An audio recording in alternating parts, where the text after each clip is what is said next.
muito boa tarde para você. Hoje é terça-feira, dia 29 de abril, e está no ar o Boletim Legislativo. Então fica com a gente, porque tem muita informação importante da Câmara e da nossa cidade. Olha só, São José dos Campos ganhou novos programas de leitura e alfabetização. Vamos repercutir a importância do incentivo à leitura desde cedo.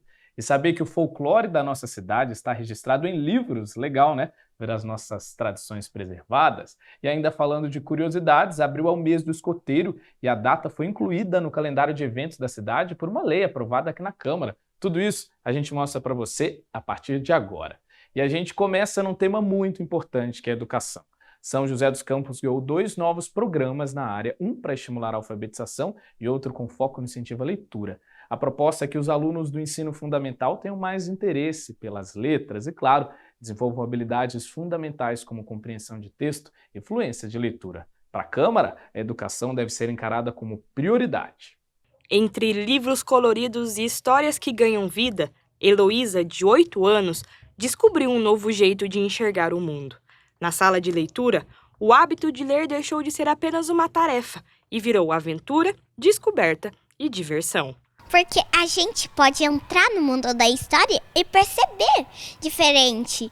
Que a gente não entra no mundo dos jogos, a gente entra no mundo da história, onde a gente pode pensar em coisas boas, aprender rimas, aprender trava-língua, aprender matemática também, tem livro de matemática também. E a descoberta pelas letras tem sido uma realidade de muitos alunos em São José. Segundo a Prefeitura, 81% das crianças de 6 a 7 anos matriculadas na rede municipal de ensino já estão alfabetizadas. Um dado crescente no município, já que em 2023 o índice era de 76%.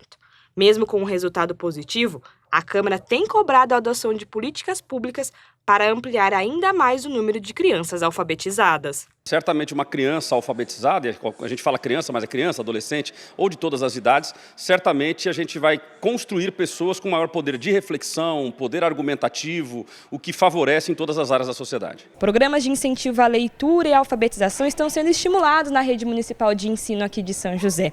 O foco é estimular ainda mais os alunos no primeiro ano de ensino. A gente percebe que as crianças têm avançado muito na leitura, né? Um dos indicadores da alfabetização é a leitura, e não só a escrita. Então, muitas crianças saíram do nível pré-leitor e estão chegando no nível de leitura iniciante e fluente. As ações têm como objetivo garantir a alfabetização na idade certa, ampliar o acesso aos livros, promover o gosto pela leitura e corrigir defasagens de aprendizagem. Entre as estratégias estão a formação de professores, novos materiais pedagógicos e o acompanhamento do progresso dos estudantes.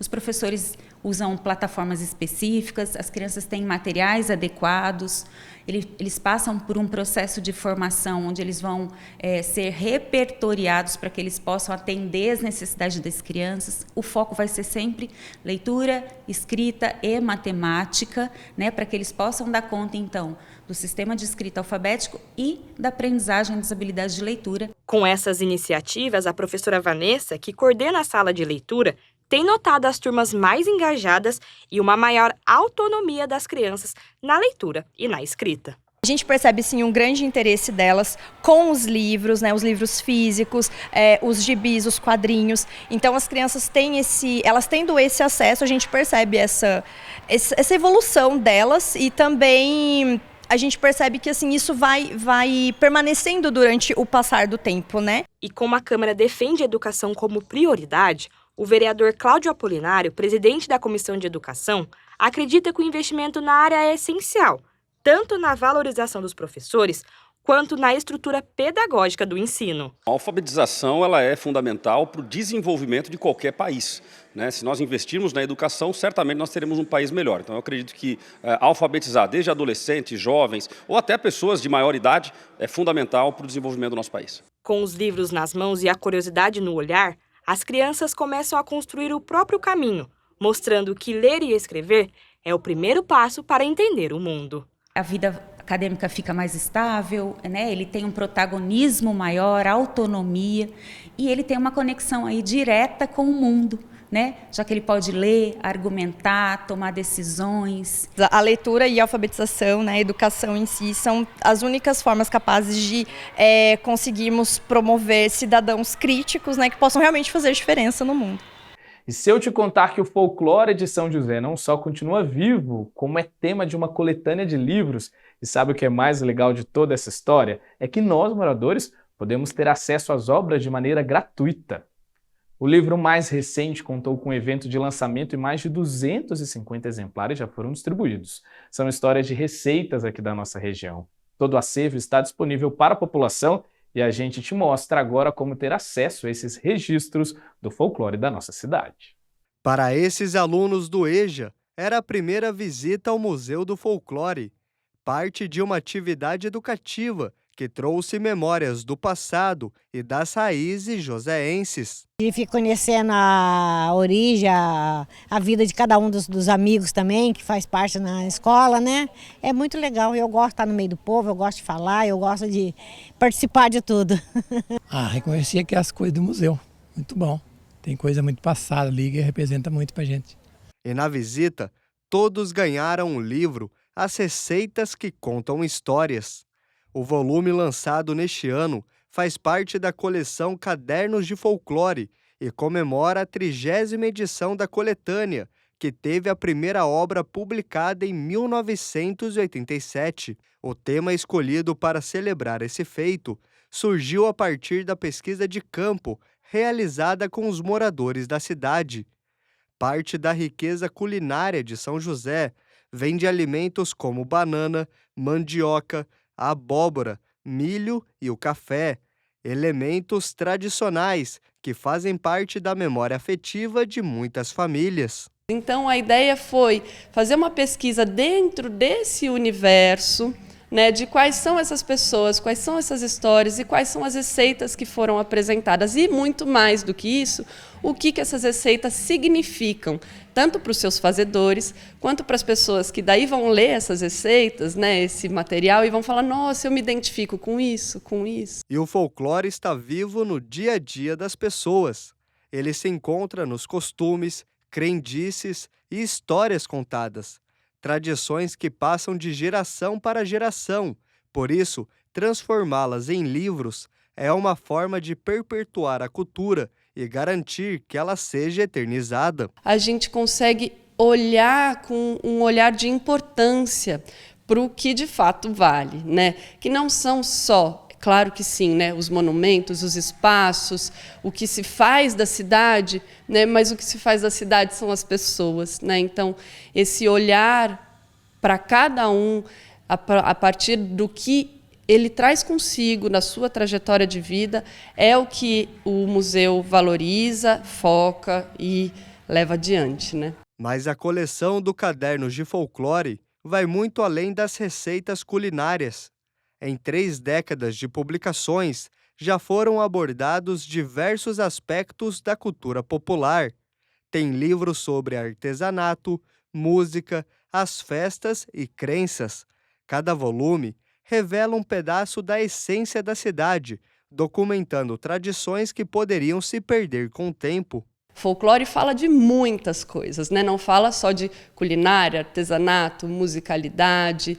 É um leque muito amplo e é interessante que nesses 30 volumes, cada um deles vem falar de um tema que às vezes se relaciona um pouco com outro livro, né? A gente pode encontrar correlações, mas cada livro é realmente um.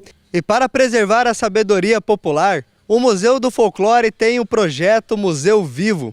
O objetivo da ação, que existe há 26 anos, é convidar a população a trazer o conhecimento e compartilhar os saberes. E, a partir disso, construir de forma coletiva o pertencimento e a valorização da cultura local e regional. E para quem ficou curioso, acessar toda essa riqueza cultural é fácil. Todos os volumes estão disponíveis para leitura online, de graça, no site do Museu do Folclore. Todos os livros estão lá disponíveis porque a distribuição é sempre gratuita, só que é um número X de exemplares para distribuição. Então, quando encerra essa distribuição gratuita, as pessoas ainda podem acessá-los pelo site do museu, e é muito interessante porque os temas são muito diversos, né? Para a vereadora Juliana Fraga, que é membro da Frente Parlamentar em Apoio e Valorização da Cultura Joseense, o folclore exerce um papel importante na preservação da identidade e história do município. Folclore significa cultura de um povo, né? Então, se a gente não valorizar a cultura, a nossa cultura joseense, a história, a gente fica órfão, né? A gente vai ficar sem saber o que aconteceu antes de nós, o que traz dos nossos bisavós, nossos avós, o que construiu a cidade, o que é a cultura da nossa cidade, como foi construída, e toda a história que a gente escuta aqui da nossa cidade. Então, o folclore, de modo geral, para um país, para uma cidade, é muito importante. Mas além dos cadernos, o Museu do Folclore também oferece várias atividades para quem deseja se aprofundar nesse universo cultural, que envolve desde biblioteca até exposições. A Isabel, que conheceu o espaço pela primeira vez, gostou tanto que da próxima vai trazer até a família junto. Trazer os netos, os bisnetinhos, eu tenho 12 netos e 11 bis. Então, foi trazer a criançada passear por aqui, já que é aberto para qualquer um passear, né? Nossa, é muito legal, eu gostei, adorei. E é muito importante que a gente apoie ações de preservação cultural, não é mesmo? Nossas tradições contam a nossa história, então eu refaço o convite, viu, para você acompanhar mais sobre o folclore da nossa cidade. Convido também você para conhecer uma entidade aqui de São José, criada para valorizar escritores, artistas e produtores culturais, a Academia Joseense de Letras. Ela foi criada em 1980 e já são mais de 40 anos enaltecendo quem produz a arte da escrita. Quem conta mais sobre a instituição para a gente é a repórter Júlia Lopes. Ela está aqui na tela. Júlia, é com você. No mês passado, aconteceu a nomeação da nova presidência da Academia Joseense de Letras. O cargo foi ocupado pelo acadêmico Eduardo Caetano, que está aqui do meu lado e vai contar um pouco sobre as curiosidades e a importância da Academia Joseense de Letras. Boa tarde, Eduardo, tudo bem? Você pode contar então para a gente quais são as atividades realizadas pela Academia Joseense de Letras? Olá, Júlia, tudo bem? Sempre um prazer estar com você.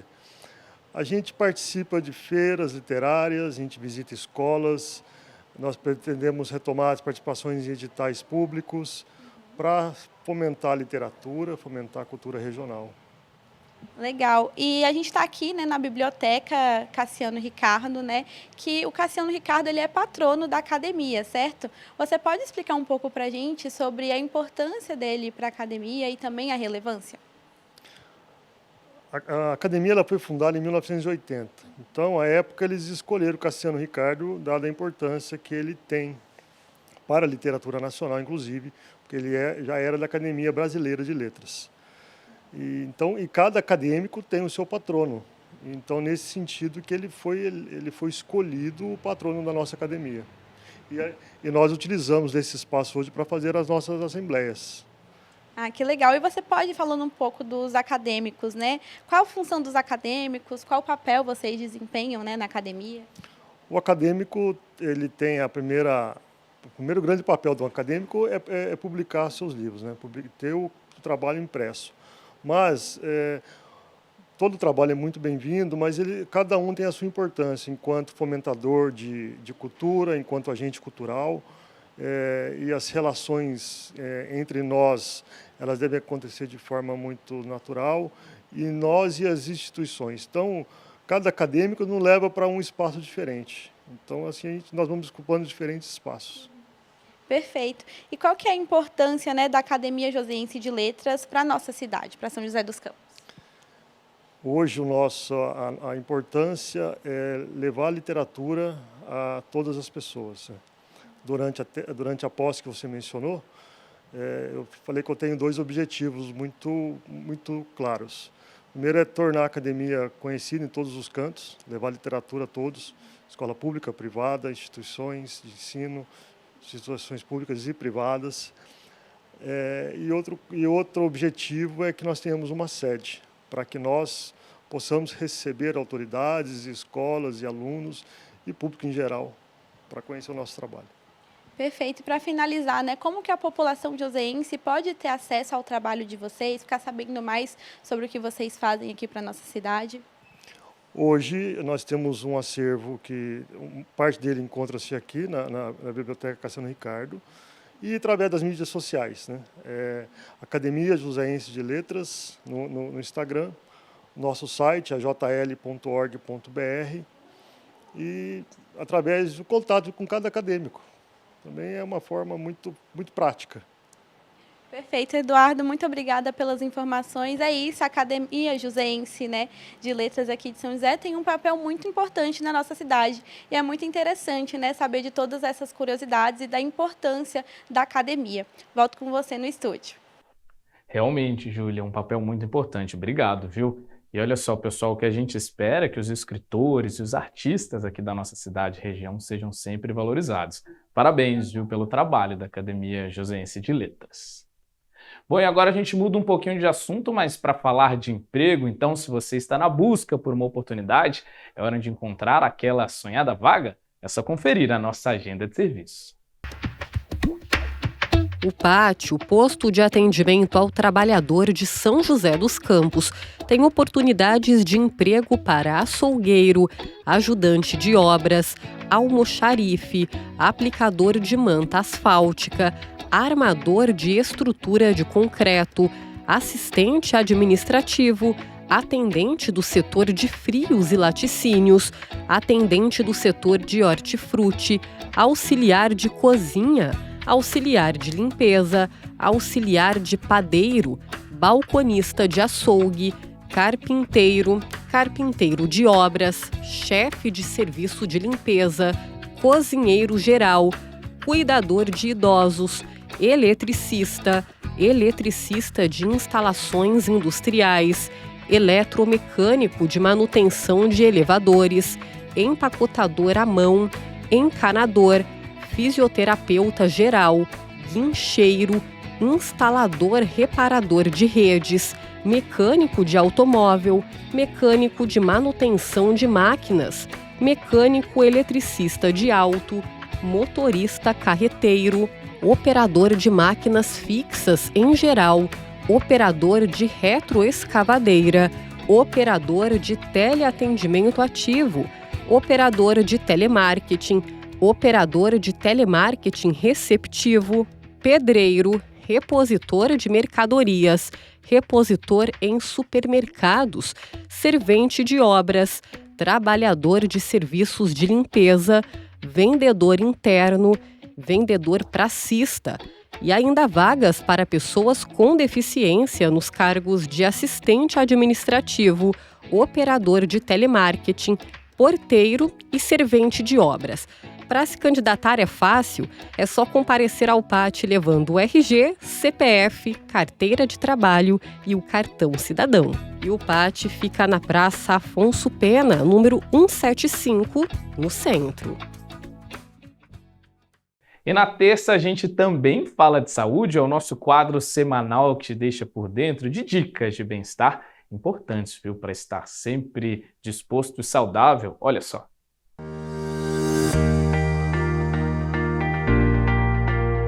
Olá, eu sou a doutora Lola Godinho, sou coloproctologista e estou aqui hoje para conversar um pouquinho sobre as doenças inflamatórias intestinais. É um grupo de doenças que é constituído pela doença de Crohn e pela retocolite ulcerativa. As doenças inflamatórias intestinais, elas acometem pacientes ativos, pacientes com uma faixa etária principal de 15, 35 anos, não só, mas fundamentalmente.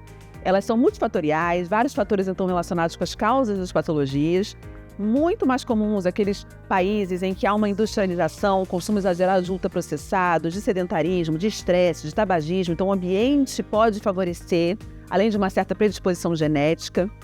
E são patologias que a gente ainda tem um certo desafio para fazer o diagnóstico. O paciente chega já com muitos sintomas que ele não valorizou, ele perde a oportunidade de fazer um diagnóstico precoce que vai ser muito importante depois para o tratamento dele.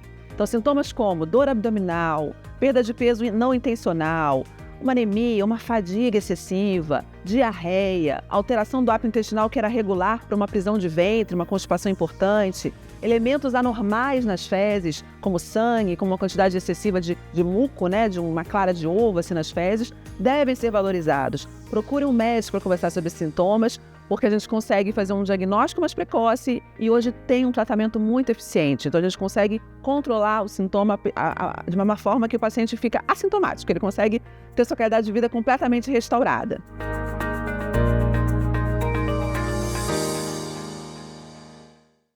E a Câmara de São José foi palco de um evento voltado para valorizar a doutrina espírita. O encontro faz parte das ações do dia de Allan Kardec, principal referência religiosa dos espíritas. E a data é tema, inclusive, de uma lei aprovada pelo Legislativo. Bem-aventurados os corações. Foi com muita música que o plenário da Câmara Municipal recebeu um evento em homenagem ao dia de Allan Kardec, codificador da doutrina espírita, que é comemorado em São José desde 1996. A data é instituída por lei de autoria do ex-vereador Aloísio Petiti. Durante a solenidade, o pesquisador e palestrante Carlos Bastos apresentou seu trabalho de pesquisa sobre a vida de Kardec e as novas descobertas feitas que fazem parte de 3 livros lançados por ele. O grande resultado dessa pesquisa, para mim pessoalmente, foi conhecer a humanidade de todos eles, seus defeitos, as suas virtudes, os problemas que enfrentavam, e todo esse contexto histórico e social nos permitiu compreender, ou nos permitirá ainda compreender um pouco mais da doutrina espírita na sua essência. O coordenador do Núcleo do Vale do Paraíba, da Aliança Espírita Evangélica, Carlos Daniel, considera importante a cidade ter uma data destinada a celebrar a doutrina espírita e destacou o evento realizado no plenário da Câmara. O Kardec que trouxe para a gente essa doutrina maravilhosa, onde a gente consegue, através dos ensinamentos dos espíritos, fazer a nossa própria transformação, né? Nos transformando em pessoas cada vez melhores. E aí a gente teve a oportunidade agora de comemorar esse dia, então acho que é muito importante que os espíritas se reúnam para comemorar essa data. Carlos Daniel afirmou também que eventos como esse são importantes para apresentar a doutrina para quem ainda não conhece. Essa data a gente consegue falar um pouquinho sobre Kardec, né, e mostrar um pouquinho do que é o espiritismo na essência. Né, e tirar um pouquinho todas essas mistificações que estão em cima do espiritismo, né, achando que o espiritismo vive da manifestação, né, quando na verdade o espiritismo é essa doutrina que vem mostrar para a gente, através do nosso próprio boa vontade de estudos e tudo mais, a gente consegue fazer a nossa transformação íntima. O evento contou com a presença dos vereadores Carlos Abranches e Fernando Petiti, que ressaltou o fato de o plenário ter ficado cheio durante a celebração. Emociona, né? Como a gente falou. Primeiro, ali num espaço menor, que cabe 100 pessoas e não lotou. Hoje aqui colocaram em torno de 160, 170 cadeiras e lotou. Noite que teve música boa, palestra trazendo novidades e, o mais importante, fortalecimento do espiritismo. O parlamentar também destacou que eventos como esse mostram que a Câmara de São José dos Campos está aberta para pessoas de todas as religiões. A Câmara Municipal é a casa do povo, né? Quando a gente vê uma casa lotada com muitos jovens, né, que vem crescendo, essa participação dos jovens no espiritismo, aqui também a gente já fez o Umbandale, a gente viu casa cheia, então a gente tem que sempre respeitar todas as religiões. E quando você tem esse espaço cívico de ter esse espaço aberto e mostrando que a casa cada vez recebe mais pessoas já com interesse, né, de conhecer um pouco mais, é importantíssimo que mostra para quem ainda não respeita a religião diferente da que ele segue, está no caminho errado. E como a gente falou no início do jornal, abril também é o mês dedicado aos escoteiros. Inclusive, tem uma lei aprovada aqui na Câmara que transforma a comemoração em uma data oficial da cidade. Esse ano, o mês do escoteiro foi comemorado em exposições espalhadas aqui por São José e teve até comemoração no plenário da Câmara. O escotismo É uma atividade reconhecida pela ONU. No Brasil são mais de 90 mil inscritos. Nessa exposição, num shopping na zona sul da cidade, as aventuras vividas por jovens exploradores estão à disposição de todos. Curiosos que querem aprender mais sobre o escotismo sempre passam por aqui. Barraca, lenha para fogueira, coisas que constroem um cenário lúdico de aprendizado. Para a Ana, isso tudo ainda é novidade. Escoteira há 6 meses, ela conta que vem aprendendo lições valiosas.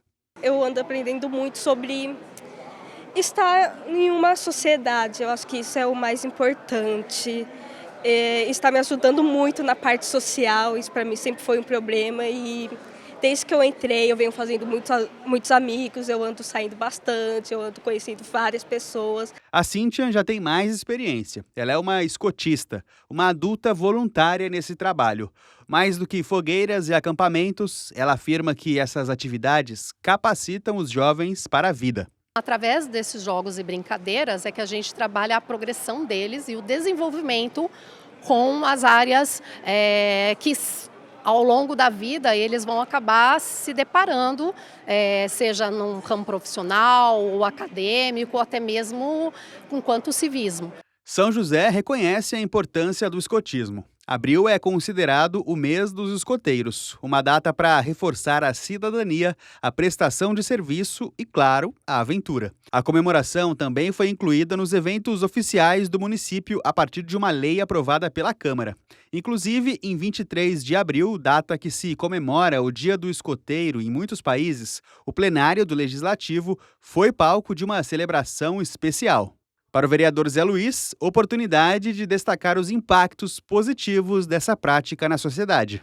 É importante o trabalho que eles fazem na nossa cidade, o que eles representam na comunidade e o ensinamento que eles trazem principalmente para os jovens. Por isso, a importância desse evento hoje. O protagonismo dado aos jovens começou com a escolha dos escoteiros como mestres de cerimônia. Eles comandaram o evento, chamaram convidados à mesa diretora e anunciaram os homenageados da noite. Todos discutiram a importância desse trabalho para a formação de uma sociedade mais justa e fraterna. A Yasmin tem 16 anos e se sente honrada em ser escoteira desde os 6. Testemunhar o reconhecimento do escotismo na Câmara a deixou ainda mais orgulhosa. A gente vê um trabalho que não para, é o tempo todo, é de noite, é final de semana, então é muito importante ver isso sendo reconhecido e é muito gratificante vendo irmãos escoteiros sendo homenageados. Para o diretor-presidente do grupo Escoteiros do Ar, a participação do poder público em uma celebração como essa reforça para os jovens a importância da formação cidadã e do respeito ao próximo. Isso é muito importante para nós, né? Esse reconhecimento por parte do poder público conosco é um grande incentivo e apoio para que a gente possa continuar com as nossas atividades e nossas unidades locais. Em meio a tanto orgulho e alegria, o evento reforçou o compromisso dos poderes legislativo e executivo com iniciativas que contribuem para o desenvolvimento social de crianças e adolescentes. Câmara Municipal, Poder Legislativo, os próprios vereadores, eles sempre na sua missão, no seu trabalho diário, eles precisam também preservar e apoiar entidades que tenham esse tipo de valores, como disciplina, respeito, cidadania e principalmente também amor à comunidade e ao próximo. Então a gente enxerga isso na vida dos escoteiros, quando eles fazem as suas formações e também nas atividades que eles fazem no dia a dia. Então para nós é importantíssimo estar no dia de hoje celebrando esses valores, como eu falei, disciplina, respeito, cidadania e também amor ao próximo. E agora a gente confere como fica o tempo nesta terça e também amanhã, vamos ver na previsão? A tarde desta terça-feira será de sol entre nuvens. Mesmo com o tempo nublado, não há previsão de chuva. A máxima é de 23 e a mínima de 17 graus. Já amanhã, quarta-feira, o dia deve alternar entre sol com nuvens e períodos de céu nublado, mas sem possibilidade de chuva. A máxima será de 24 e a mínima de 16 graus. Bom, e a gente se despede agora, mas amanhã voltamos a nos encontrar aqui no Boletim. Não esquece que pelo nosso YouTube você confere toda a nossa programação. Então é só acessar o @TV Câmara SJC. Também estamos no Facebook e no Instagram pelo mesmo endereço. E eu te lembro, viu, que hoje, a partir das 4 horas da tarde, tem sessão com transmissão ao vivo, então não perca. Até amanhã!